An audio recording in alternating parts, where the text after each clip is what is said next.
everyone, it is Reversal and welcome back to some more Knights and Dragons. Today we are going to be talking about the day 1 recap of the War of the Enchantress. It's been a really crazy day, guys, let me tell you guys this much. Top 25 obviously is going to be very crazy. This war is probably going to be something you've never seen before, so let's actually take a look here. First we are going to take a look at our own battle history, and then after that you gotta stay tuned to see the top 25 results. So let's actually take a look here. So, our own battle history is actually quite crazy. So you guys can see the battle results. 3 wins, 5 losses, 211,000 points. It's a pretty decent score, I gotta say. But we still have like 2 days left, so anything can happen. Let's actually take a look at the battle history. But before we do that, I gotta tell you guys, we've been going up against some crazy strong guilds. Let's actually take a look here. First guild and the second guild, Kaiju Killers and the Flame Masters. These are guilds that are getting within the top 100 on the regular basis, so I didn't really understand why we faced them. Especially Kaiju Killers is a very strong guild. They actually end up being top 50 most times I've seen them. So hopefully we can see them once again, because otherwise I would feel pretty bad about myself if they weren't up there. But for now we actually lost these 2 battles. We still did like try pretty hard, but they really like overpowered us there. So the battle after that is actually a really amazing story. Child Clown Outlet. Now, in case you don't remember, Child Clown Outlet is actually a guild that from time to time actually places pretty high. And the last time I've seen them high up there, they were rank 11 or 12, something around there. So we were really happy that we fought them and won. Well, we weren't happy that we fought them, obviously, because they are so much stronger than we are usually. But we won this one, and it's a really great ego boost for our side. So after that, we found another monster. This time, it is the sub-guild of XXX Danger. It is Danger Rising. And 24,000 points wasn't nearly enough for us to win. It was a pretty close battle, I gotta tell you guys this much. We were in frenzy. They were pulling ahead. And in the end, if the frenzy actually started 20 minutes, like with 20 minutes left on the clock, so that's really close.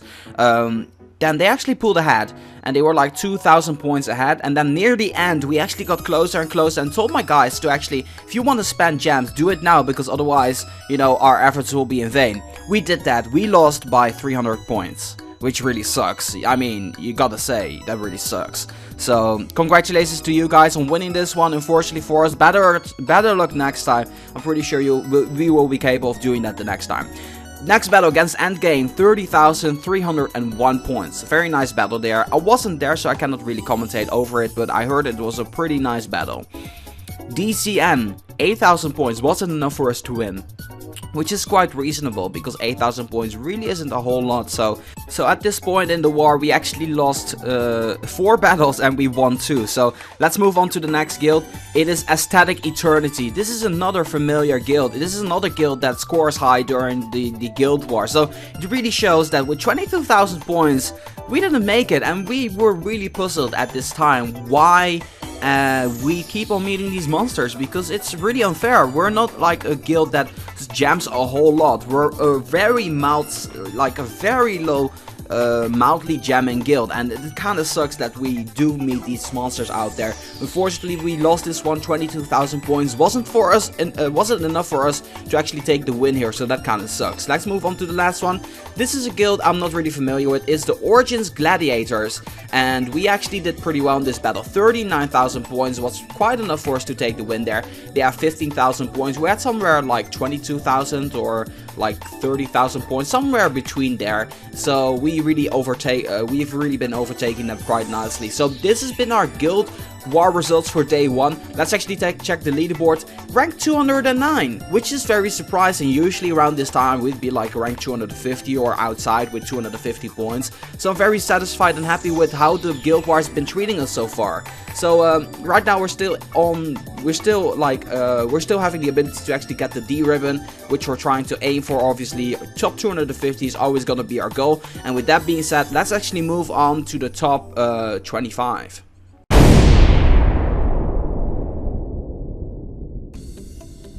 Coming in first position with almost 15 million points, we have obviously the Death Knights with 21 wins and 0 losses, which is quite nice. And then in second position we have War Incorporated. It's really nice to see War Incorporated returning again. This is obviously going to be the rivals of the Death Knights, as they are from the Rebels and DKs from the DK Empire. So it really is nice to see the two up there again. Of course, War Incorporated isn't really standing a chance, because as you guys can see, the Death Knights has double the amount of points as the War Incorporated has. So I'm kind of assuming that War Incorporated is going to be up there with a steady second position, which is really nice.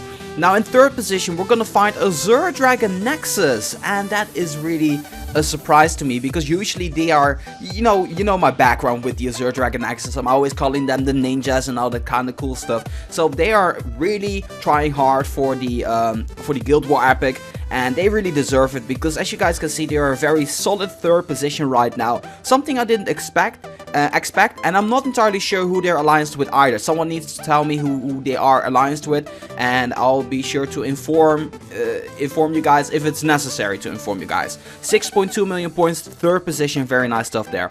Only the Best, fourth position here with 5.4 million points. I'm kind of expecting Only the Best to make a push towards the end of the Guild War, getting in third or second position here. So it's really going to be interesting to see what these guys are going to be doing.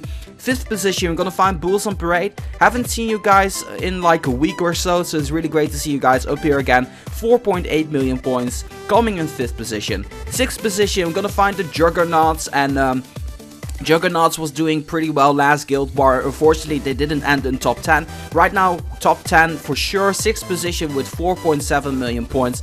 Good luck for you guys on actually maintaining the top 10 position here. Because in 7th position, we're going to find Bombi on Time with 4.3 million points. And as expected, Bombi on Time is always one of these contenders who's always going to try to get top 10 within the Guild War. And this time around, I'm also kind of expecting that you guys are actually going to make it.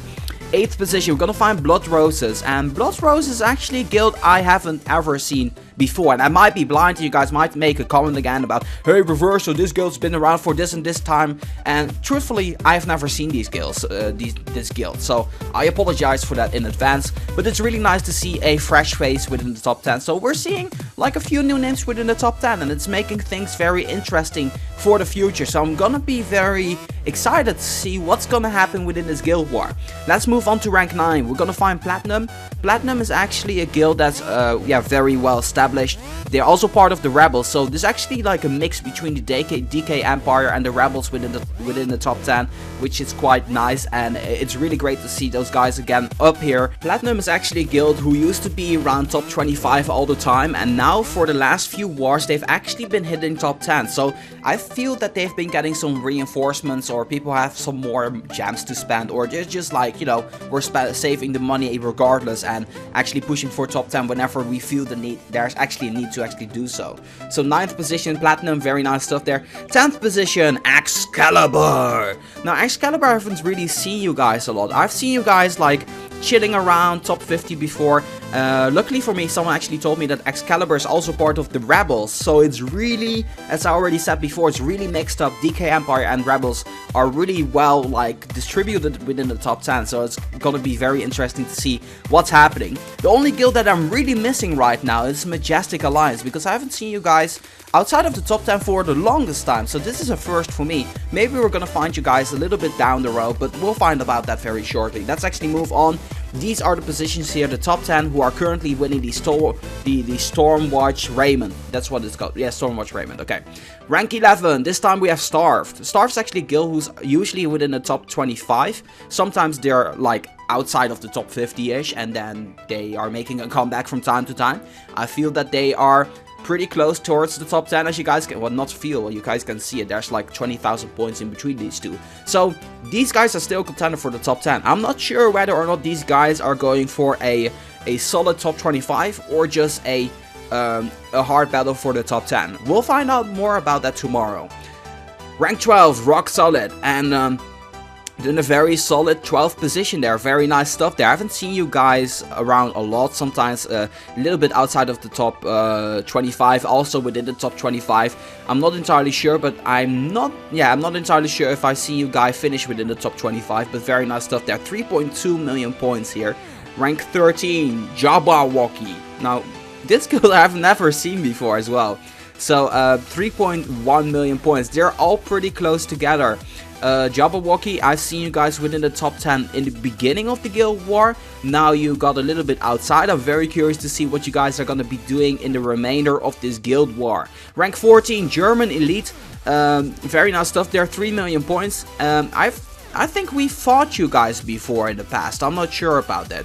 6 wins, 4 losses, 3 million points there. 14th position there. You guys are pretty much set in stone there for the Guild War Epic. No, actually, it's not, because it's the Soul Shard Necromantle which we're talking about. So we're going to be moving on. I'll try to go through this a little bit more faster, because the episode's kind of long already.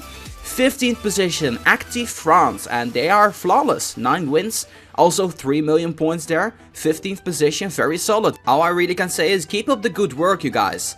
16th position, or should I say bonne chance, because you guys are French, right? Okay, 16th position, Q-Mob. Now Q-Mob, we have seen you guys before. They were the eternal rank 18ist. 18ist, seriously. They were on rank 18 a lot during my episodes, so that's why I'm like, they usually are rank 18. They have a little bit under 3 million points there. I feel that they're going for a very solid Soul Shard Necromantle reward here, because it's very nice. But even with that being said, they are still not very, very far away from the top 10. So it's going to be very interesting to see what's going to happen next. I hope to see a push from like 1 or 2 guilds, because that would make things really interesting. But so far, this war has been really exceeding my expectations, so that's very nice. 17th position, you're gonna find the Beastmasters. They are not unknown within the top rankings, so it's really nice to see you guys up there. 8 wins, 5 losses, 2.9 million points as well. Very close stuff there. Rank 18, the Shiz. See you guys as well. 2.9 million points as well. 10 million points away from the Beastmasters, coming in 18th position. Then we're gonna find, wow, Sinister. Part of the DK Empire as well. Sinister has like 500 points less than the Shiz. So Shiz is going down. Like, not the Shiz is going down, but what I'm saying is Shiz is going down, okay? Don't misunderstand what I'm saying, because I'm not pronouncing that. I'm not like telling that any guild's gonna lose or anything, something like that. Okay, rank 20, Justice League, 2.7 million points. Rank 21st, Masters of Death, 2.6 million points. And rank 22, Elite, 2.4 million points. There's a little bit of a gap in between those two. Rank 23, Insight, 2.2 million points. So the gaps are getting, the gaps are there. The gaps aren't there within the top, like 16-ish, 17, 18. I suppose rank 19 still has a big chance of getting top 10. But after that, there's falling some gaps in there. So I'm not entirely sure who's actually going for top 10 right now, to be entirely honest with you guys. Rank 24, Turmoil, 2.2 million points as well, 11 wins, 3 losses there. And rank 25, U2Easy, also with 2.2 million points. So there's like, it's really interesting to see what's going on. And I have absolutely no idea what's gonna happen from this point on forward. It is very interesting, that's what I got to tell you guys. There's so many like new names out there which we haven't seen before within the top 10 and the top 25. And I'm really going to be on the edge of my seat near the end of the Guild War, as long as the action is ongoing, to bring you guys these amazing Guild War result episodes. So I'm gonna be moving on. Rank 25, 2.209 million points is enough for you guys to get rank 25 as right now at this moment. So we're gonna take a look at rank 26. This time around we have Habitual Offenders in rank 26, 2.1 million points. This is very close to U2Easy. They have 6 wins and 4 losses, so they are still a contender for rank 25 and above. And then in 27th position we have the Pandemic. The Pandemic's usually between rank 25 and rank 50, so it's really great to see you guys up there again. 1.9 million points. You still have a chance of getting that Soul Shard Necromantle. Anything is possible. Rank 28, Dark Knights, 1.8 million points. And then after that we have in rank 29 the group, with a little bit of a gap here of 200,000 points, with rank 29 the group 1.6 million points. Let's actually take a look. Sky Legacy, rank 30. That is a major gap, so I'm kind of like in the understanding that the group is, I suppose, the last guild. At least that's how it looks right now. That is a contender of getting the Soul Shard Necromantle. So that's gonna be really interesting. Maybe they're gonna make a jump, I don't know. Sky Legacy coming in 3rd position with 1.3 million points. And then after that I'm gonna show you guys the rest of the guilds out there who are well placed within the top 50. For example, Forsaken in here, they might make a jump. Polska, haven't seen you guys. France, Champions Guild could potentially do it. NWA, I'm not sure about that. Tactical Solutions, SG Knights, Quebec Fighter, Insomniac Dragon Sea, the Immortals, Warriors of the Tide, Fury Slayers, Night Strikers, and Mad Dog. So these are the guilds out there, top 50. Gonna be very interesting once again to see what's gonna happen. I'll be pretty sure to bring you guys these episodes sometime like I've been doing today, because this guild war is gonna be very tight. So that being said, I'm going to round this episode off here. I hope you guys enjoyed it. As always, make sure that if you guys like this episode to boom, give it a thumbs up. I want to thank you guys so much for watching. Make sure to stay tuned for more Knights and Dragons tomorrow. Make sure to also subscribe to my channel if you really want to see the next episode tomorrow as well. That being said, my name is Reversal. I'll be signing off, and I'll see you guys in the next one.